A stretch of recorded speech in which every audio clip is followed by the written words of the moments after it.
Hi, it's Ernesto Cauldron with Zipp Speed Weaponry. I'm going to show you how to alleviate possible creaking in your hub if you haven't been maintaining it properly. First, what you want to do is isolate where the noise is coming from and make sure it is indeed your hub. Make sure it's not coming from the bottom bracket, the headset. If it's neither of those two items, I would check your skewers, which is generally a main culprit. Make sure they're lubricated and make sure they're tight.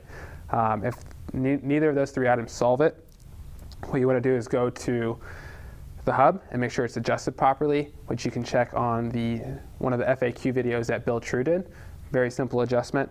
If that doesn't solve it, what you want to do is go ahead and pull the bearings out and reinstall them and re-grease the bearing bores.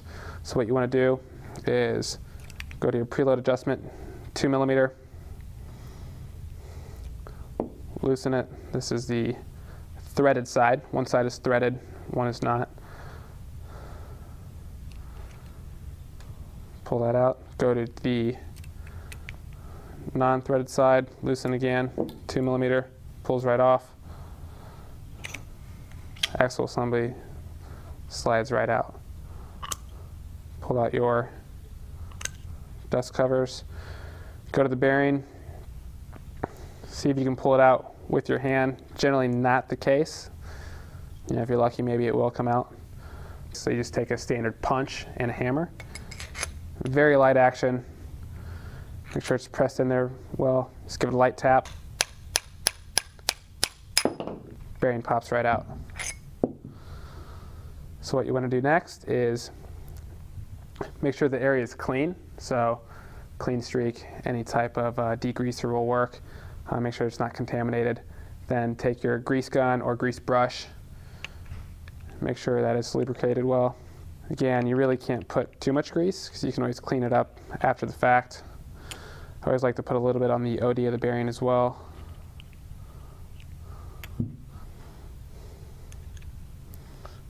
Take it in there and just start pressing it in with your fingers. And then what you can't get in, you can actually use the preload adjustment to get it in the rest of the way.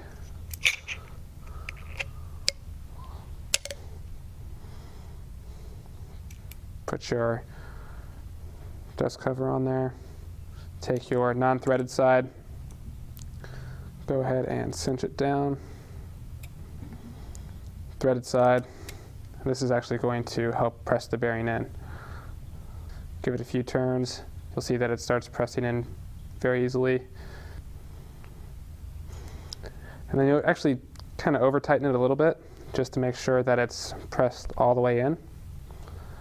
And once it's bottomed out like it is, go ahead and back it off, and then you go to your standard hub adjustment. Go until it touches, back it off a 1/16 of a turn, and then go ahead and tighten it down. And that's how you eliminate the creaking from an 88 front hub. And if the creaking is coming from the rear, it's actually very similar to the front. You only have one preload adjustment on your non-drive side, 2mm. Go ahead and unscrew. You can't hold the other side with your hand, it is slotted for a 5mm hex key.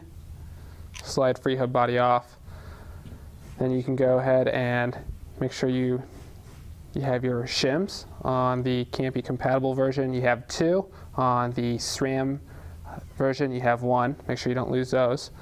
But then you can go ahead and pulling out your bearings just like on the 88 front hub. Just take your punch, light action, tap it out. Go ahead and reinstall like on the 88 front hub. To put the free hub body in, just push down on all 3 pawls with your finger. Make sure you put your seal back on there. Then your preload adjustment is last, of course.